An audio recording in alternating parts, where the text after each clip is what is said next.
stolen by the killers could turn out to be their downfall. This is Gerrard Street in London's Chinatown, one of the few places in Britain you'll find Chinese jewellery. It was pieces identical to these that were stolen in the murder: 3 jade pendants, a dragon and phoenix bracelet, a wedding ring and a gold chain. The victim rarely came to this area, but his picture is now posted throughout Chinatown. His name is Shi Genghong. He was killed, it seems, for £100 and that small amount of jewellery. He lived just off the Seven Sisters Road in Holloway.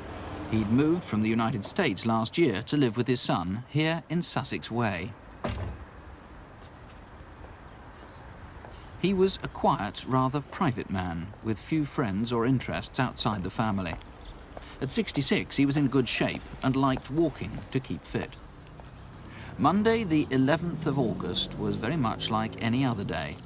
And as usual, at about 10:30 that morning, he set off to stroll to Kentish Town, 2 miles away. Just around the corner from the Town and Country Club is Fortis Road and his son's fish and chip shop, the Sun Doe. Mr. Hung's son, Ging Huai Hung, has owned the shop for several years. He and his wife work hard here 7 days a week.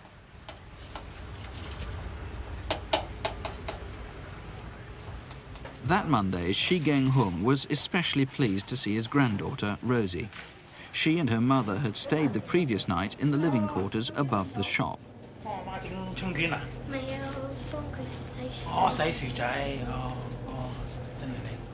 They were preparing food and making the pancake rolls to sell at lunchtime.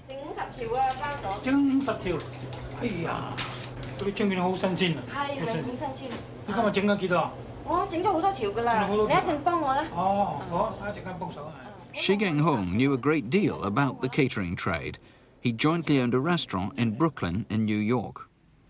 This photo was taken 11 years ago. He'd lived all across the world, in Guangzhou, in China, in Hong Kong and in Jamaica. After selling up the Brooklyn restaurant, he'd come to live in England 15 months ago with his son and family. The restaurant sale had left him money for his retirement, and he still had plans to travel before settling down. Mr. Hung stayed at the shop until closing time just after lunch at around 2:30. Then he and his son left to go back to Sussex Way to have their own lunch.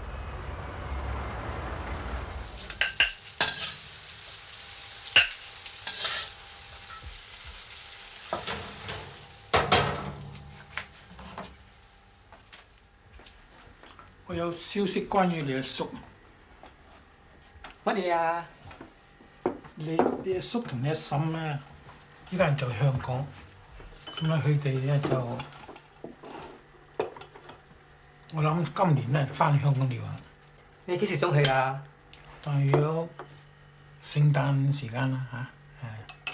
食飯，食啦。 The son remembers nothing was unusual that Monday afternoon. At about 4:45, he left to go back to the shop.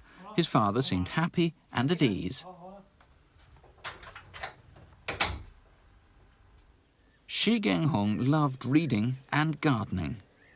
At 6:50 that evening, a neighbour noticed he was out in his garden cutting back the ivy. This was the last time Shi Genghong was seen alive, except, that is, by whoever killed him. It seems he spent the evening quietly in the house. A light was on in the downstairs room where he normally watched TV. Manchester United supporters have arrived back at Harwich after last night's violence in Amsterdam. Whatever happened, the TV was certainly switched off by morning.